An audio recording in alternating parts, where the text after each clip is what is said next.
Hey guys, I'm back from London.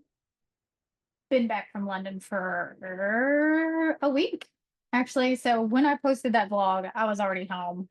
I didn't do, well, I did work while we were there because we went to the conference, which I didn't talk a whole lot about, but it was wonderful. I just know so many of you who watch my channel can't go to that conference because it's in, it's in the UK. I will link to the conference website in case those of you who are actually you live in that area, you can go and you just didn't understand, you didn't know that there was such thing, right? Because there wasn't a lot of hype around it. Like everyone, so while while I'm filming this, I'm still a little tired, honestly. KetoCon Hack Your Health convention is going on. We're not there, clearly. We have gone every year for, I think, 5 years. We went to that conference. It's just not something we had the time, energy, and funding to go to this year. It was like go to Austin, Texas, or go to London. So we went to London and not Austin this year. But I hope everyone is having a good time. I am not really that sad about not going. It's a huge convention, and I really prefer the small, intimate conventions and conferences. So there's one coming up in Tennessee, in case you didn't know, called, I don't know why I can never remember this, Low Carb for Better Health. And it is in Dixon, Tennessee. And I'll link the website to that one in case anybody wants to come to that. I will be at that one. Ken will be at that one. Several other really good speakers will be at that convention conference. It's a conference. It's much smaller, although it's in a really nice place. Right outside of Nashville, probably 40-minute drive west of Nashville at a state park, and it is gorgeous. And it's a good time. I really prefer the small ones. The big ones are just, it's too peoply. It's really peoply. And I just need a break from that this year, but I will be back next year probably, and big announcements coming in the next 3 to 6 months about a very big project that I'm working on with 3 other health coaches. So if you are a health coach, you may want to get on my text list. I will put it down here. Text the word health coach to this number, and you'll be on my text alert list when this big announcement comes out. So for all you health coaches, stay tuned. I had a few people, no, I had a lot of people ask me what I ate on the airplane because I actually didn't show that part because it wasn't good. It was really bad. So on the way there, they let you pick if you have a special diet, you can pick prior to getting on the plane. Cats. That specific meal so that they will have it on board. I picked the gluten-free meal because I assumed that would at least have less bread and things. Um, and it did, but it had zero protein. I mean, like zero on the way there. On the way back, it was a little bit better, but I did pack carnivore bars. I packed 3. No, I packed 6, and I ate 3 on the way there. It was an 8-hour flight, and I ate 2 on the way back because I actually did get a nice piece of fish on the way back.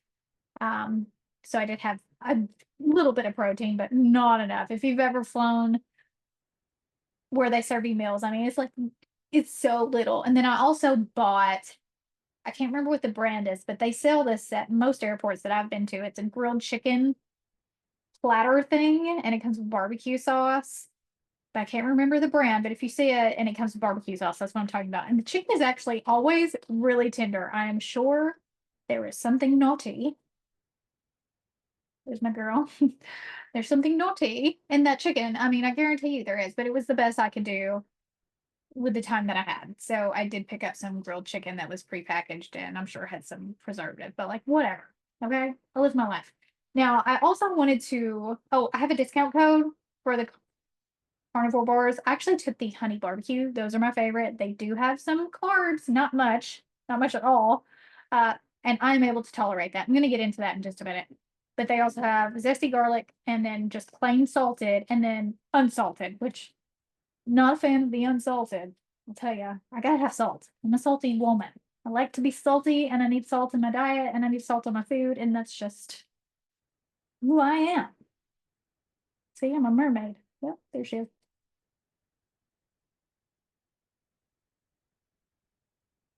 So I'm going to explain to you how I categorize foods for consumption, like a formula. So this is how I gauge my foods. It looks like a traffic light. I'm going to put a traffic. My camera's backwards. I'm going to put a traffic light here. Now, a traffic light has three colors. I think we all know that. So there's red and yellow and green. And here's how I categorize foods.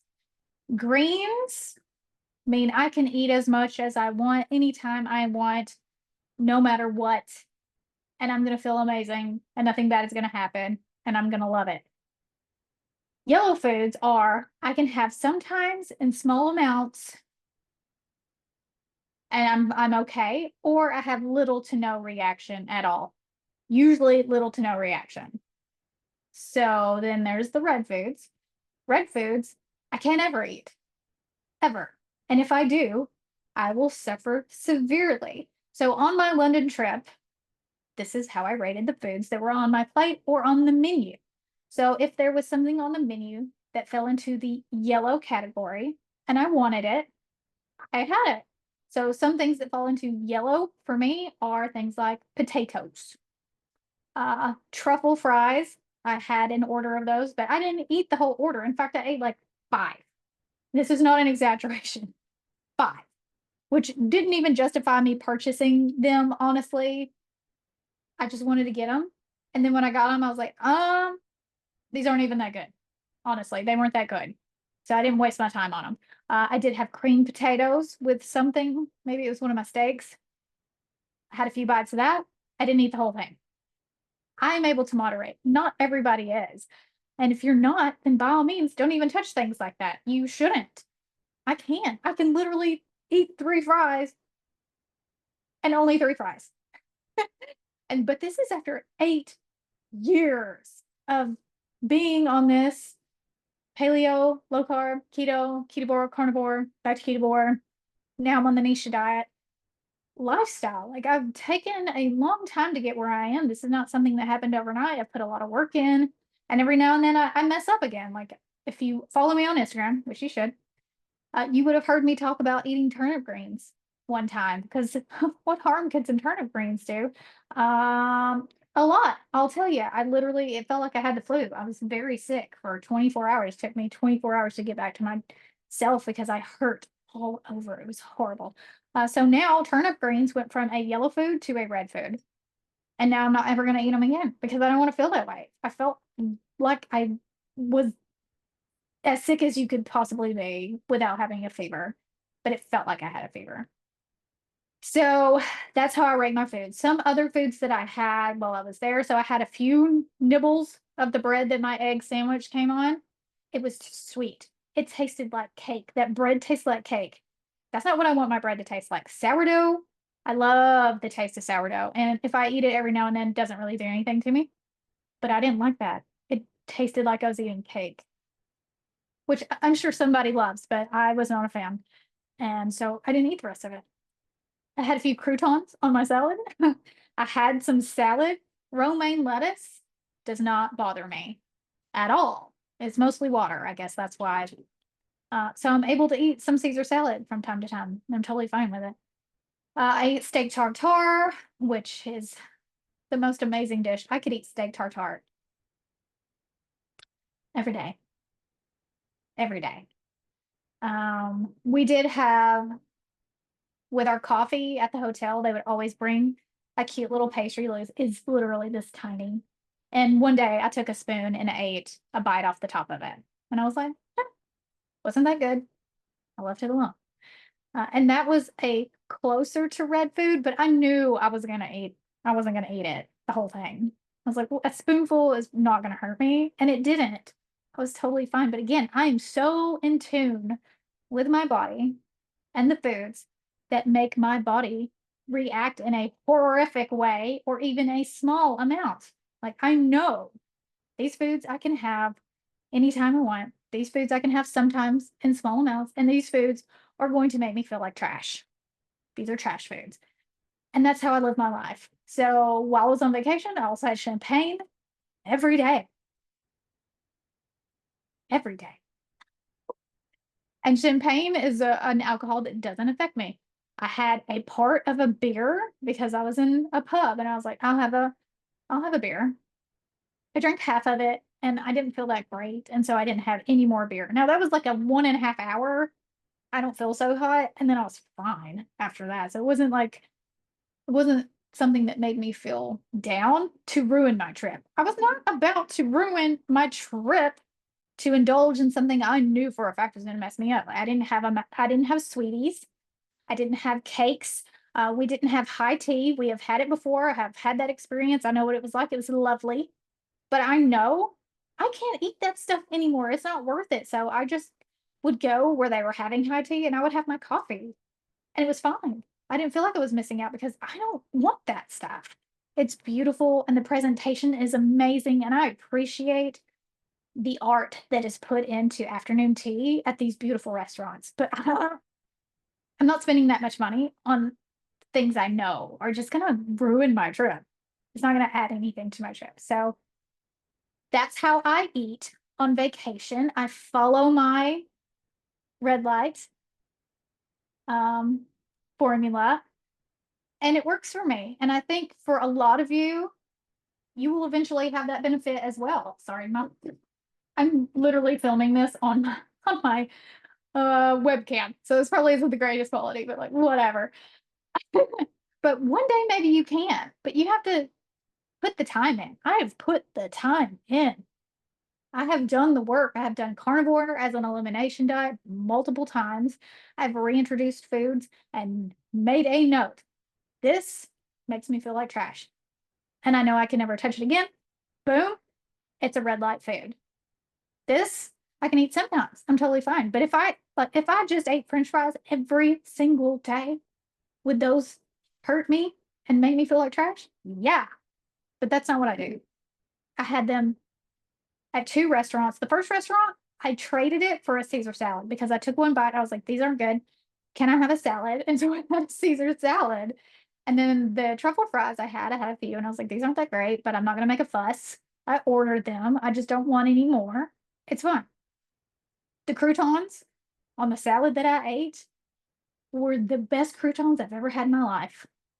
So I had two Caesar salads. The first one, I didn't eat the croutons. I ate like two and they were hard. The second one, they were soft and garlicky and like I ate them all. And guess what? Nothing happened to me because I know I can eat a little bit of that stuff and it's fine for me personally. Now that I'm back home, guess what I'm eating? Steak and eggs, beef and butter, and bacon. I'm back to my usual diet. Nothing bad happened. I didn't have a keto flu carnivore. Nothing happened because I didn't eat enough for that to really cause a problem for me personally. Now, for you, I don't know you. I don't know your situation. I don't know how your relationship was with food. Every one of us has to deal with our own issues. I've dealt with mine and I've got my ish figured out. And it took me 8 years to do it. So don't be like, well, she's so lucky. No, I put the work in and I've taught people this method. It's something that works. People just don't like hearing it's going to take time.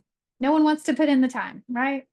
I'd rather have someone tell me I can have 6 weeks of eating whatever fast and drop these last 10 pounds. But that's not my method. That's not how I coach when I'm doing health coaching. And that's not how I do it for myself. My methods aren't for everyone, but they do work for some people and they work for me. So just wanted to kind of update you on how I ate, why I ate that way, and how I'm not affected at all by that because I know my body. I know how it is affected. And I have really put in the work to categorize my foods. Red light, yellow light, green light. I didn't come up with this, by the way. I can't remember who did, but it's a brilliant analogy. Is that an analogy? Whatever. It works. If you start categorizing your foods and you are honest and you're like, this is red food, no matter how much I want it to be orange food or yellow food, no matter how much I want turnip greens to be a yellow food, they're not. And never gonna be. Ever. Steak, eggs, beef, butter, chicken.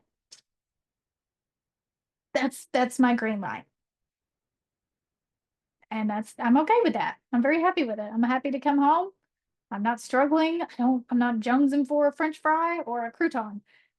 And I didn't eat anything sweet. I've never had a sweet tooth, to be fair. That's never been me anyways. So anyways, I hope this has helped you understand exactly how I am able to eat off plan and it be fine for me.